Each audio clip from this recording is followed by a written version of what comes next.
Hello friend, જય શ્રી કૃષ્ણ।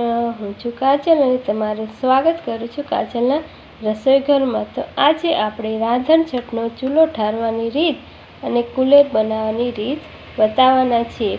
સૌ પહેલાં તો રસોડાના ગેસની સારી રીતે સફાઈ કરી લેવાની છે અને પાણીથી ગેસને સારી રીતે ધોઈ લેવાનો છે।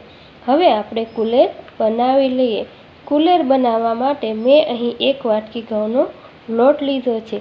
તેમાં આપણે 2 ચમચી ઘી નાખીશું અને 2 ચમચી જેટલો ગોળ નાખીશું। હવે આ મિશ્રણને સારી રીતે મિક્સ કરી દેવાનું છે। તો આપણી કુલેર બનીને તૈયાર થઈ ગઈ છે। હવે આપણે ચૂલાને ઠારી લેવાનો છે। બધાના ઘરની રીત અલગ અલગ હોય છે। હું તમને મારા ઘરે જેમ ચૂલો ઠારે છે તે બતાવું છું। હવે આપણે પહેલાં તો દૂધ વડે ચૂલાને ઠારીશું। કહેવાય છે કે રાંધણછટની રાતે શીતળા માતા ઘરે ઘરે આવે છે અને ચૂલામાં આવટે છે, એટલે તે રાતે બધા ચૂલો ઠારતા હોય છે। રાંધણછટના દિવસે આપણે ઘણું બધું ભોજન બનાવીએ છીએ। એ બનાવેલું ભોજન ઠંડુ થાય પછી ભોજન આપણે શીતળા સાતમને દિવસે ખાઈએ છીએ, બીજા દિવસે ખાઈએ છીએ, જે આપણા શરીરના સ્વાસ્થ્ય માટે પણ ખૂબ જ ફાયદાકારક છે। ઘણા લોકો આ પૂજા છઠની રાતે પણ કરે છે અને ઘણા લોકો સાતમના દિવસે સવારે પણ ચૂલા પૂજન કરે છે। હવે આપણે ચૂલાને દૂધથી ઠારી લીધો છે। પછી જો તમારી પાસે શીતળા માતાનો ફોટો હોય તો તે ફોટો મૂકવાનો છે અને ફોટો ન હોય તો આવી રીતે ચાંદલા વડે શીતળા માતાની પૂજા કરવાની છે। પહેલાંના જમાનામાં ચૂલા હતા એટલે બધા લોકો ચૂલાને લીપણ કરી અને તે રીતે પૂજા કરતા। હવે તો આપણે ગેસ આવી ગયા છે તો ગેસ ઉપર પૂજા કરીશું।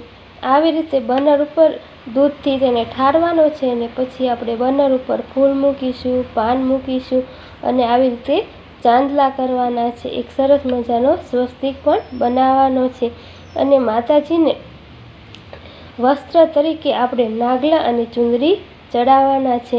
આવી રીતે સરસ ફૂલ અને કંકુની મદદથી ચૂલાને ઠારવાનો છે અને પછી આપણા ઘરે જે મીઠાઈ બનાવવામાં આવી હોય તે અને કુલેર ધરાવવાની છે। તેમાં એક પાણી ભરેલો કળશ લેવાનો છે, તેની ઉપર મીઠાઈ અને કુલેર મૂકી દેવાની છે।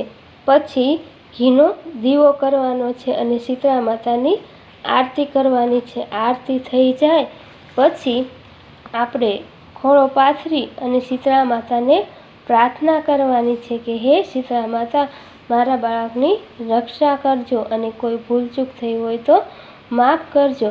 તો આવી રીતે રાંધણછટની ચૂલા ઠારવાની પૂજાની રીત હતી। તમે કેવી રીતે ચૂલા ઠારો છો તે કમેન્ટમાં જરૂરથી કહેજો। તો અમારે ત્યાં આવી રીતે પૂજા થાય છે એટલે મેં આ રીત તમને બતાવી છે। જે લોકોને આ રીતની ખબર નથી તે આ વિડીયોને જરૂરથી જોજો। અને નાના બાળકોની માતા હોય તે આ સાતમનું વ્રત પણ કરે છે અને આખો દિવસ ઠંડુ ભોજન જમે છે। આ દિવસે ચૂલાને પેટાવવામાં આવતો નથી। તો આ હતી ચૂલા ઠારવાની રીત।